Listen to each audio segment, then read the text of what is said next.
बिस्मिल्लाहिर्रहमानिर्रहीम। अस्सलाम वालेकुम नाज़रीन कराम, पूरी दुनिया से अहम तरीन खबरें लेकर आपके सामने हाजिर हुआ हूँ।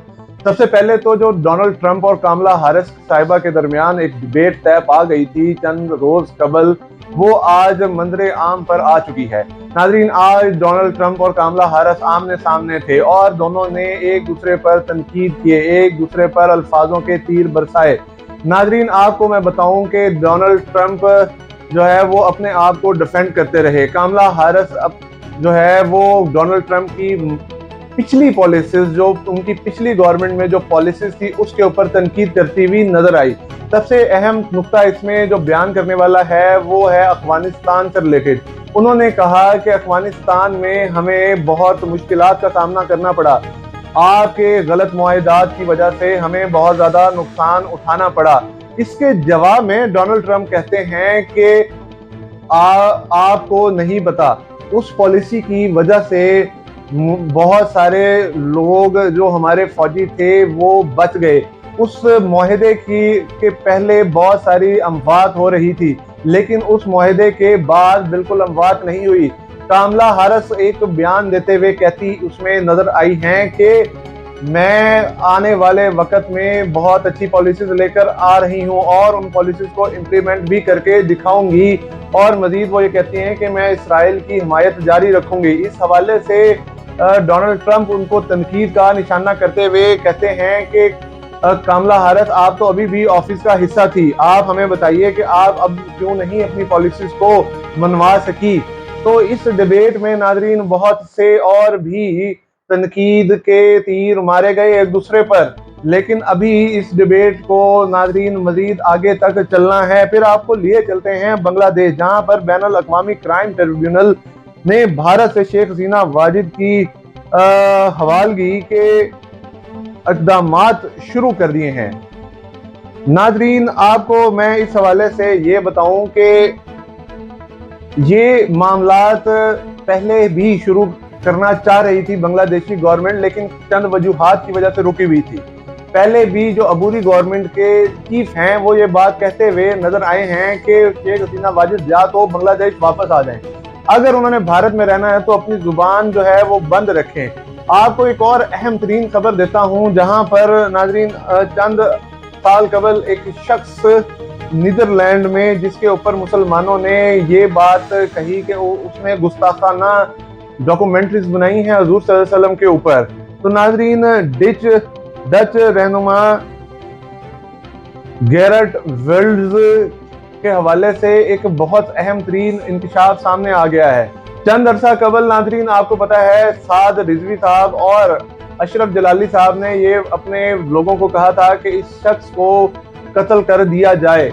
इन्होंने नीदरलैंड में केस फाइल किया इन दोनों के खिलाफ, और नीदरलैंड में अब उस केस का फैसला आ गया है, जिसमें साद रिजवी साहब को 14 साल, अशरफ जलाली साहब को 4 साल कैद की सजा सुनाई है। नाजरीन, फिर इसराइल नहीं रुक रहा, ग्रेटर इसराइल की तरफ बढ़ता जा रहा है।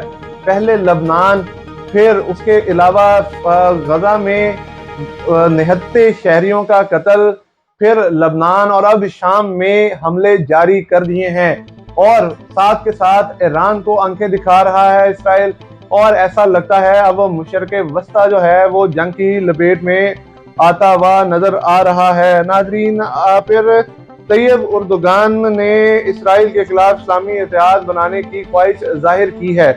इंडोनेशिया में त्यारा रनवे से फिसल गया, मुतअद्दिद मुसाफिर जख्मी हो गए। फिर नाइजीरिया ऑयल टैंकर हादसे में 48 अफराद हलाक हो गए हैं। नाजरीन, बरतानिया की अफगान सिफारत खाने को बंद करने की हिदायत, और वो बरतानिया ये कहता है कि हमने होस्ट कंट्री की वजह से ही ये बात कही है। भारत में सड़क किनारे खातून का रेप, मुदाखलत के बजाय राहगीर वीडियो बनाते रहे। नाजरीन, भारत में रेप केसेस नहीं रुक रहे हैं, आए दिन खवातीन के साथ ज्यादती के मामलात सामने आ रहे हैं। फिर आपको बताऊं कि मगरबी किनारे उर्दन के दरमियान एल नबी क्रॉसिंग पर 3 इसराइली मुहाफिज फायरिंग से हलाक कर दिए गए हैं। फिर दुनिया की 2/3 ऑल सैटेलाइट्स एलोन मस्क के कंट्रोल में होने का इंकशाफ। नाजरीन, ये एक बहुत ही बड़ा इंकशाफ है, क्योंकि एलन मस्क आपको पता है एक बहुत बड़ा बिजनेस टाइकॉन है, और میٹا کو یہی گورن کرتے ہیں۔ اس کے ساتھ ساتھ آپ کو میں بتاؤں ناظرین کہ انہوں نے یہ دعویٰ کر دیا ہے کہ اب جو بھی سیٹلائٹ یعنی کہ جو کچھ بھی ہمارے پاس آ رہا ہے وہ ایلن مسک کے کنٹرول سے ہو کر آ رہا ہے، ایلن مسک کے کنٹرول میں آ چکا ہے۔ 2/3 یعنی کہ اگر میں یہ کہوں کہ 70% of satellites are in the hand of Elon Musk then that will be not wrong۔ ناظرین آپ کو مزید میں بتاؤں کہ بھارت میں پرویز مشرف کی جائیداد کی نیلامی ہو چکی ہے۔ ان کی تھوڑی سی زمین تھی اور چند کروڑ روپے میں اس کی نیلامی ہوئی ہے۔ امریکی برطانوی خفیہ ایجنسی سربراہان کی دنیا کو درپیش خطرات سے متعلق وارننگ۔ انہوں نے کہا کہ سرد جنگ کے بعد اب ایسا لگتا ہے کہ دنیا ایک بار پھر بہت ہی مشکل یا ایک بہت ہی ٹف ٹائم پیریڈ میں آ چکی ہے، مشکل دہانے پر ہے۔ ناظرین آپ کو اس کے ساتھ ساتھ اور بھی بتاؤں کہ امریکہ کینٹکی ہائی وے پر فائرنگ سے 5 افراد زخمی، ملزم کی تلاش جاری ہے۔ ناظرین پھر آپ کو یہ بتاؤں کہ نیو یارک میں یہودی مرکز پر حملے کی منصوبہ بندی کرنے کے الزام میں پاکستانی شہری گرفتار ہو گئے ہیں۔ بھارتی سیاسی جماعتوں نے ہم جنس پرستوں کو اہم عہدوں کے لیے نامزد کر دیا ہے۔ ناظرین یہ بھارت کی ایک لبرل ہونے کی نشانی تو ہے، لیکن بینگ اے اسلامک کنٹری ہم اس چیز کو افورڈ نہیں کر سکتے جو انڈیا کر رہا ہے۔ بھارت میں آلریڈی اس طرح کے معاملات کی وائلیشن ہو رہی ہے جہاں پر اس طرح کے لوگوں کو مین سیٹس پر ہونا لازمی ہے۔ اب تک کے لیے اتنا ہی، مزید جاننے کے لیے ہمارے چینل کے ساتھ کنیکٹڈ رہیے۔ اللہ آپ کا حامی ناصر ہو۔ اللہ حافظ۔